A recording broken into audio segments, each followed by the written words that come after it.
Sanibona, ngaphambi singene kwivideo namuhla, ngithi angithathe lethuba ngibonge i-support nothando enikhombise lona lingaphezu kokucabanga kwethu. Siyacela niqhubeke nisupporte njalo ngokubuka amavideo ethu, ungakhohlwa ukukhomenta, ushare, ulike. Siyafisa ukuzwa umbono wakho. Sicela ke singene kwivideo namuhla. Sivuka nazo namuhla zithi umama uColleen Makhubela akaseyona uChief Whip womkhonto wesizwe party lapha eParliament. Sizokhumbula ukuthi ngaphambilini umuntu wayewu-Chief Whip kwakumzwanele manye. Uyena obu-Chief Whip womkhonto wesizwe party. Then sathola nakhona imbiko njengale ukuthi cha bayamguqula ukuba u-Chief Whip. Kwangena umama uColleen Makhubela njengoba namhlanje sivuka ngeletha esazisayo ukuthi umama uColleen Makhubela akaseyona uChief Whip. Noma-ke bezikhona iy'nkulumo ebezikhona kodwa sivele emaceleni ngaye about being a spy nento ezinjalo. Angeke-ke ngingene kulezo zinto kwamanje kodwa nje sekuqinisekisiwe. Kodwa nje beziye zavela iy'nkulumo ey'nsukwini ezedlule ukuthi impela kuney'nsolo abhekene nazo asolwa ngazo. Ngibone nansi ipost ebibhalwe MK Party replaces Chief Whip amidst spy allegations. The MK Party has removed Colleen Makhubela from her position as Chief Whip amidst ongoing allegations linking her to Mossad networks. She failed her vetting process in Parliament. Des van Rooyen has now been appointed as new Chief Whip, making a strategic shift in party's parliamentary leadership. Ngitheke uma ngibona le post ngase ngifuna ukuqinisekisa ngathola ukuthi ngempela kunjalo. Ikhona ke letha abayikhiphile umkhonto wesizwe party sizofunda leso statement bese siyayivala le video. Ngaphambi kokuba sifundeke iletha le ezosichazela kabanzi ngesinqumo se-MK Party. Ngiyafisa kodwa sidlule kunantu udaba engeke ngalikhuluma la ngaphambilini.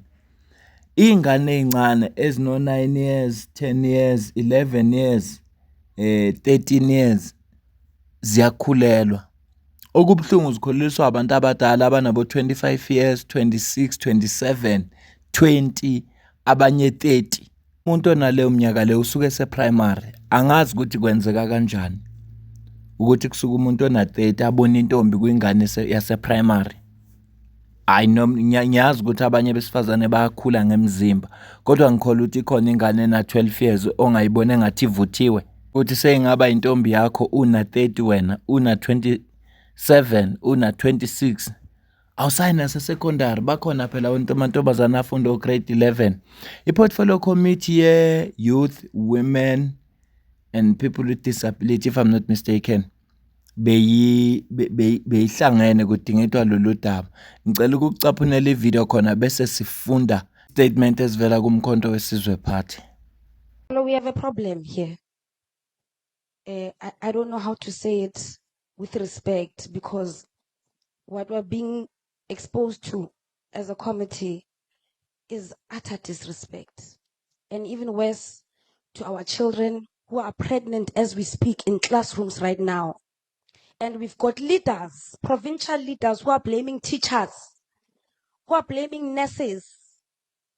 They've got all the power within their offices and the support staff to ensure that if they wanted to do something about it, they would have done it. Because as Babu Zemaji, why have you not put the schools with those young girls as young as 9 and 10? Why have you not put them under one roof and ask them, who are these kids? Where do they come from? And take those kids yourselves as the provinces and report them to SAPS. Why have you not done it as the leaders yourselves? Because you can see Wutigunama gaps.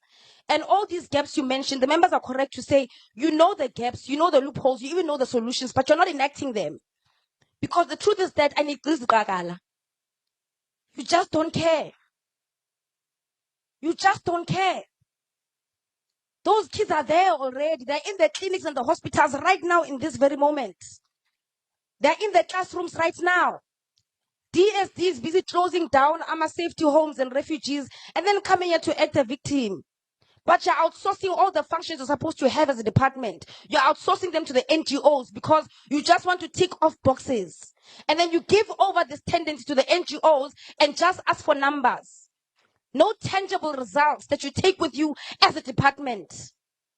We're going to put all these things, the recommendations, because when we tabled this motion as the EFF to say we must have this public engagement, we wanted to expose the kind and caliber of leadership that we have in this country. It's not a mistake that Eastern Cape is there on the top. That's why children are dying the most in this province, because they are hungry. You're not taking care of them. They are raped, you're not responding to them. They are carrying pregnancies, you don't report them. You want to blaming nurses. The laws are there. Create the guidelines. Why have you not done that to date? Why have you not created systems to make sure that each and every case, there is no case that falls through the cracks? If we look at these cases from perspective of 15 years, you're going to see there's even much more. We're sitting on hundreds and thousands of girl children in this country who are rape victims, who live with their children, who come from rape, who live with their rapists in their house, who are raped by their teachers in their schools, who are raped by their classmates in their classes. And then Nina, as the leadership in the provinces, are telling us that the problem is nurses. The problem is nurses, the same nurses you underpay and overwork. Please. Ngiyabonga Sihlalo. Iyakhathaza indaba yase-Eastern Cape kakhulu, futhi hayi kancane. Iyindawo e-underdeveloped, angazi noma kuyinto eyenzeka ngamabomu noma kwenzakalani. Njengoba beyiney'khukhula ebezihlasele khona nje, siwabonile amahlazo. Sibonile ama-comrade elutha iy'ngubo ebefuneka ziye kubantu. Sawabona abantu laba ababizwa ngama-water tank mafias bebelwa ne-gift of the givers ngoba ilethela amanzi mahhala kungaphumanga tender, ngoba bekuza ama-water tanker aphuma kwi-gift of the givers elethela abantu mahhala. Eminyakeni eyedlule kwake kwavela iprogram ku-Cutting Edge lapha babekhuluma khona ngey'ngane ey'ncane ezino-16 years esey'ganisiwe khona ngapha e-Eastern Cape, ezazithwaliwe ngenkani. Abasathwalani-ke abantu bamanje. Kodwa into eshiwo naledi Chirwa la iyangikhathaza. Kungenzeka na ukuba lezi ngane ezino-9 years ngenxa yesimo nokusokola kuyaphoqeleka ukuthi ziqome ukuze kube khona abantu abazozinakekela? Kungenzeka na ukuthi siba-blame ukuthi no, lezi ngane y'khulelwa zincane, kodwa ayisimo asibaphusheli nalapho. Asibaphusheli nalapho. 2, yabona into ayishoyo ethi kunenkinga ye-leadership. Inkinga yangempela. Inkinga le yangempela. And uthi into ebuhlungu bathathe i-responsibility. Othisha nabazali abakhona endaweni, nama-social worker bathathe i-responsibility bayinikeze ama-non-government organization. Ama-non-government organization noma angayenzi inzuzo, kodwa ekugcineni kosuku athola ama-donation, kunemali abahlomulayo, kunendlela abahlomula ngayo. Uthi kodwa nonke lento niyenza just to tick the boxes. Ayenziwa ngoba kuqikelela ukuthi kusasa ley'ngane akube isasa eliphilile. Akwenziwa ngoba kukhandwa ikusasa eliphilile ley'ngane. Ibuhlungu-ke lento ngoba uthi abanye siyazi ukuthi la kunabantu abangama-victims okudlwengulwa. Abadlwengule abazali, iy'hlobo zabo, abanye ngabazali babo, abanye omakhelwane endaweni. Yonke lento futhi makuqhubeka kuba nje, uma kuqhubeka kuba nje, eminyakeni ewu-5 ezayo kuzobe kuyinto ejwayelekile ukuthi umntwana ona-9 years e-Eastern Cape uyakhulelwa. Yabona mina ngingathuka kabi uma ngahlangana nomntwana ona-9 years ekhulelwa, ngoba nona-16 uyathusa, kodwa khona uyathusa ngoba mncane. Ona-9 years, 9. Hayi man, umntwana ona-9 years usuke seya nasendaweni abantu besifazane, ona-9 years. Kodwa angakhulelwa kanjani angazi. Ya, siphile ezweni lapho khona abantu sebaphenduka iy'lwane. Lapho abantu bekwazi ukudlwengula umuntu okhubazekile, bamdlwengula akhulelwe, umuntu okhubazekile. Angazi ngamqala ngaphi, kodwa siphile esikhathini esinjalo. Bengithi angidlule nje kulolu daba. Ngiyangifisa kwesinye isikhathi ukuthi sengathi singazixoxa lezi zinto, kodwa okubuhlungu, into ezi-serious thina abantu base-South Africa sizinaki. Sifuna umgosi. Yabona uma kuwumgosi na yonke into eyenzekayo la kwipolitiki sifuna leyo. Manje-ke akusizi ukuthatha isikhathi sami esiningi ngerekhode lapha sikhulume ngento ey'balulekile ezithinta iy'mpilo zey'ngane zethu, ezithinta ikusasa laleli zwe. nento ezibalekile kodwa uthola ukuthi abekho abantu abazoyibuka ngoba abantu bahamba nama-trends, bahamba nomgosi. Ya, ngisho ukuthi le video la ngicaphune khona kukhulunywa into ezibalekile ekuningi efanele ngabe siyazixoxa, kodwa ngenxa yokuthi njengabantu aninayo interest nami angizukuthatha isikhathi sami ngenza ivideo ibukwa abantu abayi-200. YouTube ingitshela ukuthi few of your subscribers are watching this video, so asikho isidingo sokuthi ngize sikhulume ngalolu daba. Bengithi nje angidlule kulo. Ngicela ke sifunde naso statement esiphuma ku-MK Party. Statement umkhonto wesizwe party usikhiphe ngomhla ka-4 kuNovember 2025. Isihloko sithi umkhonto wesizwe party statement on changes in the parliamentary caucus. Sifundeka kanje. The Umkhonto wesizwe party is pleased to announce the appointment of Comrade Des van Rooyen as the new chief whip of the MK Party parliamentary caucus effective immediately.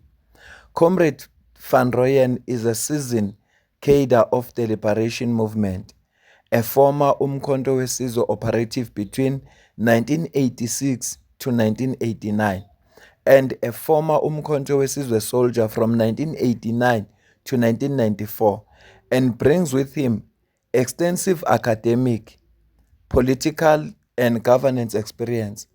He holds a Bachelor of Commerce Honours in Economics from the University of Western Cape, an Advanced Business Management Diploma, a Diploma in Municipal Governance, a Certificate in Municipal Governance, a Certificate in Councillor Development, a Certificate in Economics and Public Finance, a Master's Degree in Public Development and Management from Wits University, Masters of Science in Finance, Economic Policy from University of London, and a Certificate in Investment and Portfolio Management.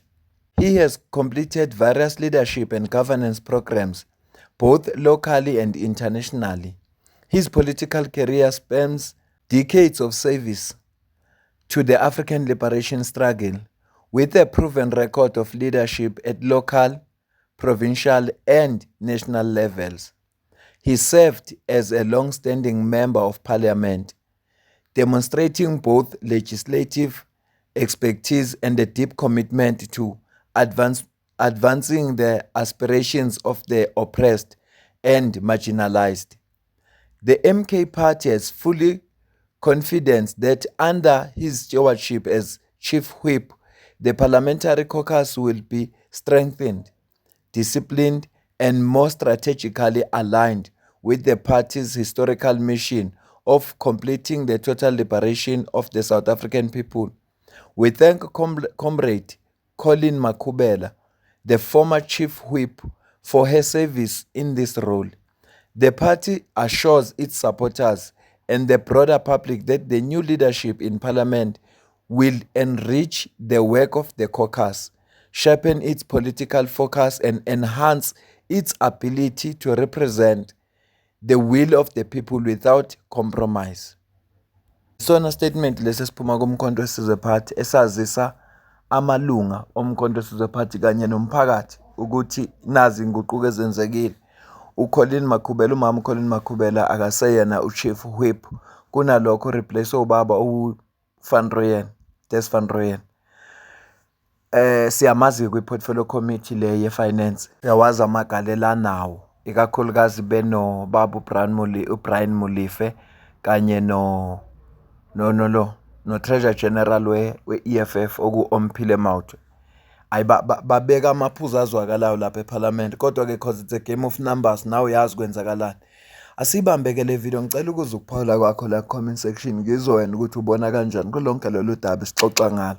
Kodwa ngale kwalokho mina nawe asidibane kwivideo elandelayo. Ungakhohlwa ukusubscribe, share, ulike. Ungasupporta ukuba imember le channel, ungasupporta futhi ukusidonatela. Ikhona i-account kwi-comment ephiniwe. Ngiyabonga.